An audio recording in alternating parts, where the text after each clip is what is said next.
అని ఆ రోజు అధికారంలో ఉన్న పార్టీ మా ముఖ్యమంత్రి జగన్మోహన్ రెడ్డి గారు అన్ని డబ్బులు ఇచ్చినారు కాబట్టి 1700 కోట్ల డబ్బులు ఇచ్చినారు కాబట్టి అభివృద్ధి పదంలో ముందుకు నడుపుతూ కరప్షన్ లేని వ్యవస్థని ఐఏఎస్ ఆఫీసర్ని వేసి చేసిన ఘనత వైఎస్ఆర్ కాంగ్రెస్ పార్టీకి దొరుకుతుంది. ఈరోజు అధికారంలో మీకు వచ్చినారు, రాష్ట్రం అంతా ఐఏఎస్ ఆఫీసర్లు ఉన్నారు. మీరు కడప కార్పొరేషన్లో దుర్వినియోగం చేయాలనే ఈరోజు ఒక కేసులో ఉండే అతన్ని తీసుకొచ్చి ఈడ వేసి మీరు పాలకవర్గం చేశారు. ఈరోజు ప్రతి ఒక్క దాంట్లో కూడా అల్టిమేట్ జారీ చేస్తారు.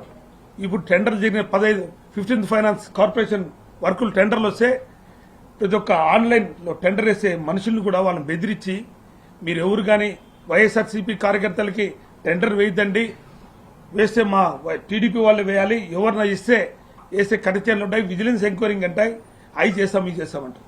అంటే ఈరోజు నేను కుర్చీ వేయలేదు కాబట్టే,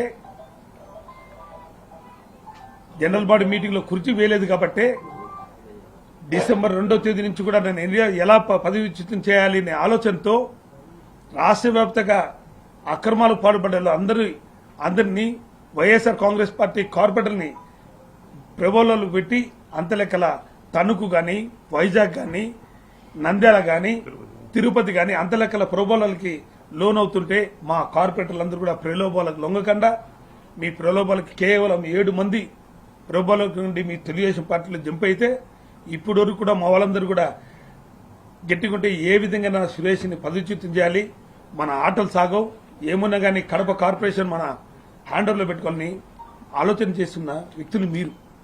15th ఫైనాన్స్ విషయంలో అయితే కానీ అన్ని టెండర్లలో విషయం కానీ హుకుం జారీ చేసి ఎవరిని వేయనీకుండా వాళ్ళు గుత్తేధిపత్యం చేయాలనే ఆలోచనతో వాళ్ళు ఆలోచన చేస్తున్నారు.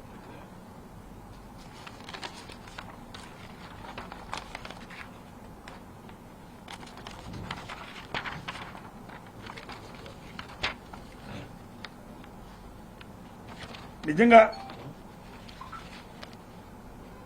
ఎలక్షన్స్లో ప్రక్రియ ఒకటి ఉంటుంది.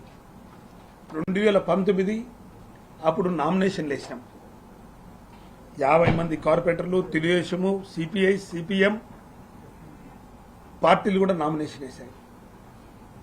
నామినేషన్ ప్రక్రియ జరిగేటప్పుడు అందరం కానీ అఫిడవిట్లు ఫైల్ చేస్తాం. నామినేషన్ అయిపోయిన తర్వాత కౌంటింగ్ అయిన తర్వాత మిగతా పేపర్లన్నీ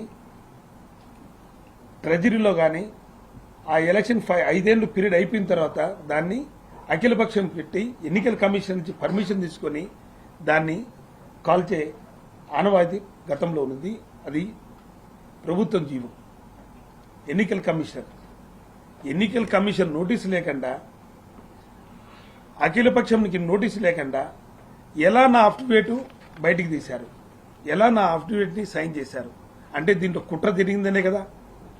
మొత్తం పాలకవర్గానికి, తెలుగుదేశం పార్టీకి పాలకవర్గానికి తెలియకుండా కార్పొరేషన్లో అధికారులు